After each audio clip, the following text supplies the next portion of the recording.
Hello students, आज की इस वीडियो के अंदर हम ह्यूमन के अंदर जो रेस्पिरेशन सिस्टम होता है उसके बारे में हम बात करेंगे। ठीक है, रेस्पिरेशन के बारे में हमने प्लांट फिजियोलॉजी के रेस्पिरेशन वाले टॉपिक के अंदर समझाया था कि रेस्पिरेशन कोई भी व्यक्ति जब कोई वर्क करता है, वर्क करने के लिए शरीर के अंदर कोशिकाओं के अंदर उपापचय क्रियाओं, जैव रासायनिक क्रियाओं की आवश्यकता होती है, जिसके फलस्वरूप ऊर्जा उत्पन्न होगी और उस ऊर्जा को पाकर व्यक्ति अपना कोई भी वर्क एंड टास्क करेगा। ठीक है, इस क्रिया में ऑक्सीजन का उपयोग होता है और CO2 रिलीज होती है।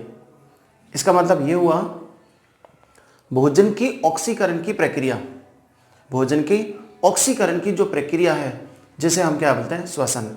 इस श्वसन क्रिया के फलस्वरूप ऊर्जा उत्पन्न होती है। इसका मतलब श्वसन एक ऊष्मक्षेपी क्रिया है। इस क्रिया में ऑक्सीजन उपयोग में ली जाती है और CO2 शरीर से बाहर निकल जाती है।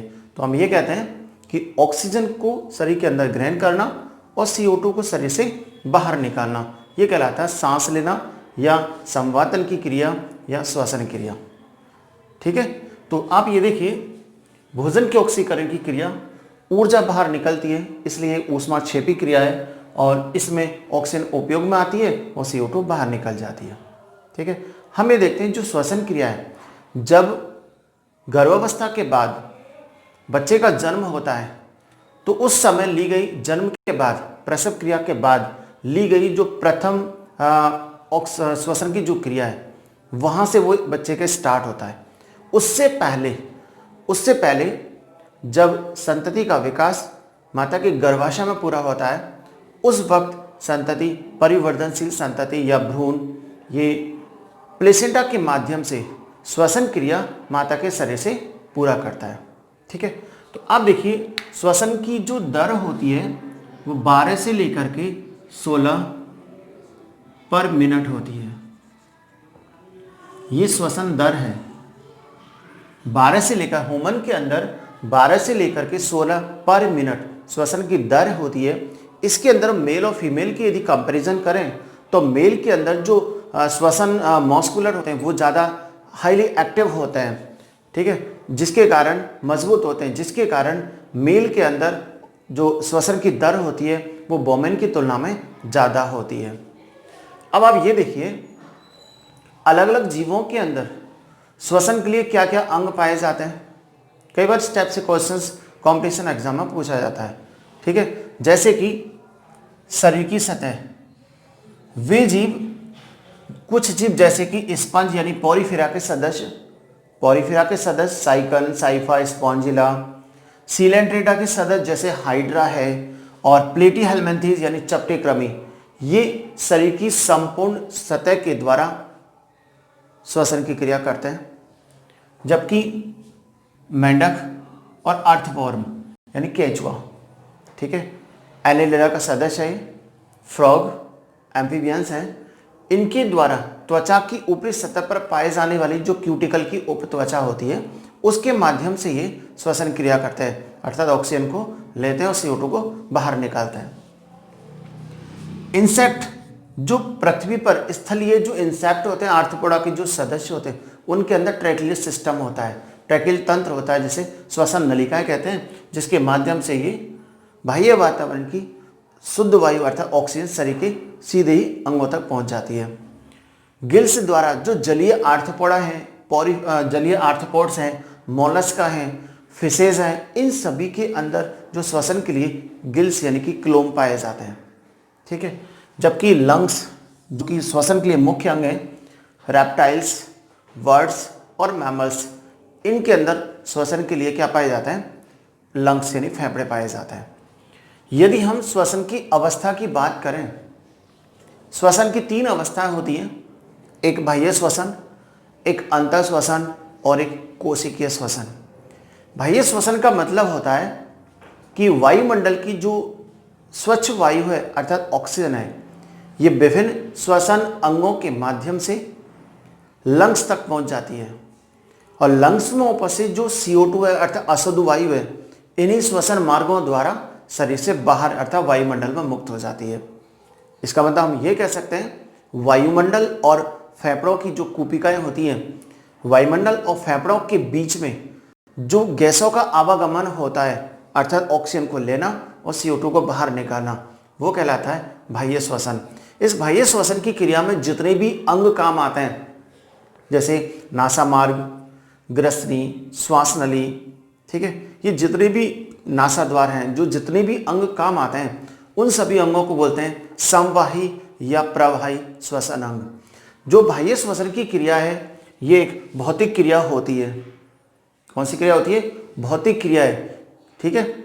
अब आप देखिए अंतःश्वसन जो एक जैविक क्रिया है, इस क्रिया में क्या होता है कि इस क्रिया में फेफड़ों की जो अंतिम कोशिका है, जिसे हम बोलते हैं कूपिका, जैसे श्वसन सतह के बारे में श्वसन सतह कहा जाता है, तो श्वसन सतह अर्थात कूपिका में उपस्थित ऑक्सीजन का झिल्ली से पार निकलकर रक्त में जाना और रक्त में उपस्थित CO2 का झिल्ली से होकर वापस कूपिका में आना, अर्थात कूपिका और रक्त के बीच जो गैसों का आवागमन होता है, उस आवागमन को हम क्या कहते हैं?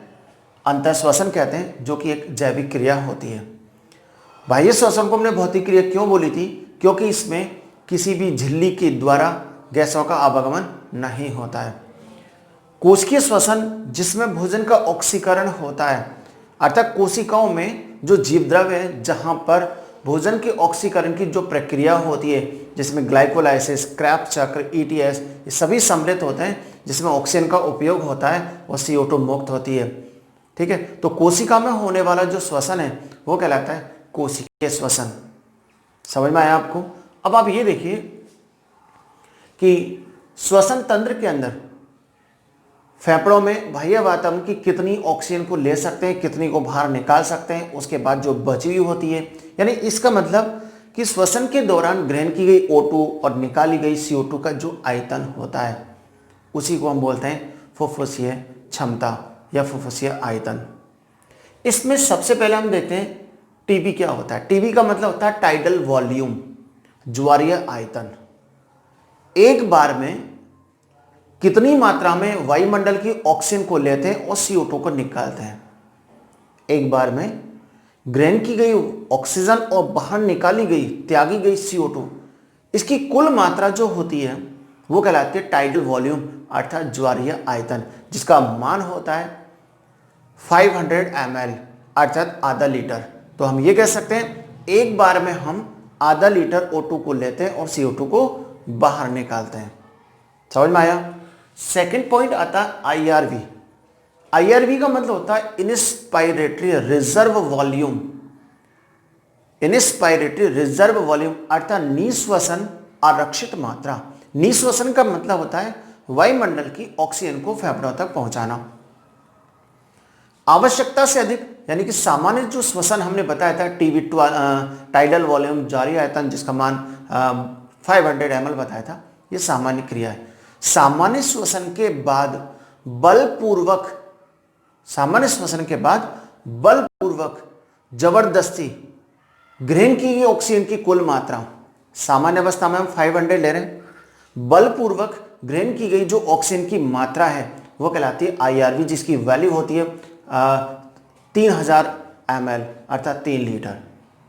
यानी हम नॉर्मल जो जैसे बातें कर रहे हैं, नॉर्मल जो क्रिया होती है वो सामान्य ज्वारीय आयतन के रूप में हम ऑक्सीजन को लेते हैं और CO2 को बाहर निकालते हैं, ठीक है। लेकिन जब एक्सरसाइज कर रहे हैं हम जबरदस्ती, यानी आवश्यकता से हमने ज्यादा ऑक्सीजन को ग्रहण किया, तो जब आवश्यकता से ज्यादा ऑक्सीजन ग्रहण करते हैं तो वह वॉल्यूम, वह मात्रा कहलाती है उसकी IRV, अर्थात निःश्वसन आरक्षित मात्रा, जिसकी वैल्यू होती है 3000 ml, अर्थात 3 लीटर। 2 पॉइंट समझ में आए आपको? इसके बाद होता ERV।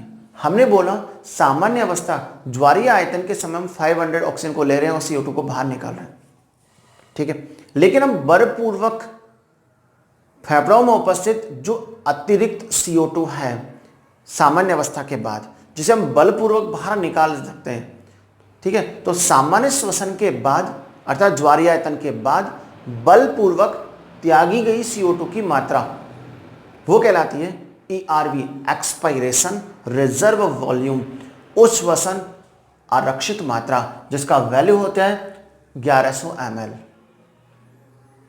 ठीक है, हमने देखा सामान्य अवस्था और उसके बाद बलपूर्वक निकाली गई जो CO2 की मात्रा है जिसे ERV बोलते हैं। इसके बाद भी कुछ CO2 फेफड़ों के अंदर बच जाती है सामान्य श्वसन के दौरान, बलपूर्वक उश्वसन के दौरान के बाद शेष बची फेफड़ों में जो CO2 की मात्रा होती है उसके हम बोलते हैं RV, रेसिड्यूअल वॉल्यूम, अर्थात वायु अवशिष्ट मात्रा, जिसकी वैल्यू होती है 1200 ml। ध्यान से समझो, सामान्य उश्वसन के समय हमने 500 को लिया और बाहर निकाला, उसके बाद बलपूर्वक निकाला 1100 ml। तो सामान्य अवस्था व बलपूर्वक जो CO2 को बाहर निकाला, उसके बाद भी फेफड़ों में जो बची शेष CO2 की मात्रा है उस मात्रा को हम बोलते हैं RV, रेसिड्यूअल वॉल्यूम, वायु अवशिष्ट मात्रा, जिसकी वैल्यू होती है 1200 ml। ठीक है, अब आप ये देखिए, एक पॉइंट आता है FRC। FRC का मतलब होता है फंक्शनल रेसिड्यूअल कैपेसिटी, क्रियात्मक अवशिष्ट मात्रा, क्रियात्मक अवशिष्ट क्षमता। हमने देखा कि सामान्य श्वसन के दौरान 500 ml CO2 और ऑक्सीजन को आदान प्रदान होता है। उसके बाद फेफड़ों में जो बची हुई होती है जिसे अतिरिक्त रूप से आवश्यकता से बलपूर्वक निकालते हैं अर्थात ERV, और ERV के बाद जो बची है वो RV। ठीक है, अतः सामान्य उश्वसन के बाद फेफड़ों में जो बची हुई CO2 की जो मात्रा है उसको बोलते हैं FRC। तो FRC किसके बराबर होगी? ERV और RV के योग के बराबर। तो देखिए, FRC बराबर ERV और RV के योग के बराबर होती है, जिसकी वैल्यू होती है 2300 ml। ये समझ में आया? अच्छा, सामान्य अवस्था के बाद, सामान्य श्वसन के बाद फेफड़ों में बची हुई CO2 की कुल मात्रा, जिसमें से ERV और RV दोनों होती है। ERV वह मात्रा होती है जिसे बलपूर्वक बाहर निकाला जाता है, और RV वह मात्रा होती है जो ERV के बाद भी बच जाती है। तो इन दोनों का टोटल यदि हम करें तो वह कहलाता है FRC। इसके बाद आते हैं VC। VC का मतलब होता है वाइटल कैपेसिटी, फुफ्फुसीय जैव क्षमता। फुफ्फुसीय जैव क्षमता का मतलब होता है सामान्य श्वसन अर्थात TB, उसके बाद अतिरिक्त बलपूर्वक निकाली गई अर्थात ERV, ठीक है, और अतिरिक्त रूप से बलपूर्वक ग्रहण की गई, यानी कि फेफड़ों में उपस्थित CO2 की जो कुल मात्रा है जिसे आवागमन कर सकते हैं। सामान्य अवस्था के बाद बलपूर्वक ले सकते हैं और बलपूर्वक बाहर निकाल सकते हैं, अर्थात tidal volume plus IRV plus ERV, इन तीनों का टोटल करें तो क्या आता है? VC आता है। यानी फेफड़ों की क्षमता है जिसमें वो सामान्य अवस्था के बाद बलपूर्वक ले सकता है और बलपूर्वक बाहर निकाल सकता है। वो क्षमता क्या कहलाती है? VC कहलाती है, जिसकी वैल्यू होती है 4600 ml। यदि 4600 ml में से हम जो अतिरिक्त रूप से शेष बची हुई जो CO2 की मात्रा जिसका आदान प्रदान कभी नहीं होता, उसको यदि हम प्लस ऐड कर दें तो वह कहलाएगा TLC, total lungs capacity. Total lungs capacity का मतलब होता है सामान्य श्वसन के बाद बलपूर्वक ग्रहण की गई और बलपूर्वक त्यागी गई जो वायु की मात्रा है, उसके बाद जो शेष बची फेफड़ों में CO2 की मात्रा है, इन सबका योग कर दिया जाए तो वह कहलाता है TLC, टोटल लंग्स कैपेसिटी, अर्थात फेफड़ों की कुल जैव क्षमता, कुल क्षमता, जिसकी वैल्यू होती है 5800 ml। तो ये आपको समझ में आया? श्वसन का जो मापन है वो रेस्पायरोमीटर अर्थात श्वसन मापी द्वारा किया जाता है। ठीक है, अब हमें तो ये आपको समझ में आया। आपको यदि इसका शॉर्ट आउट लेना, स्क्रीन शॉट आउट लेना, तो आप आराम से ले सकते हैं। मेरा वीडियो आपको समझ में आता है, आप इसको शेयर कर सकते हैं, सब्सक्राइब कर सकते हैं, लाइक कर सकते हैं। ठीक है, और इससे ज़्यादा आपको समझना है श्वसन तंत्र के बारे में तो मेरी आगे आने वाली जो वीडियो है वो आप इसको लगातार देखते रहिए।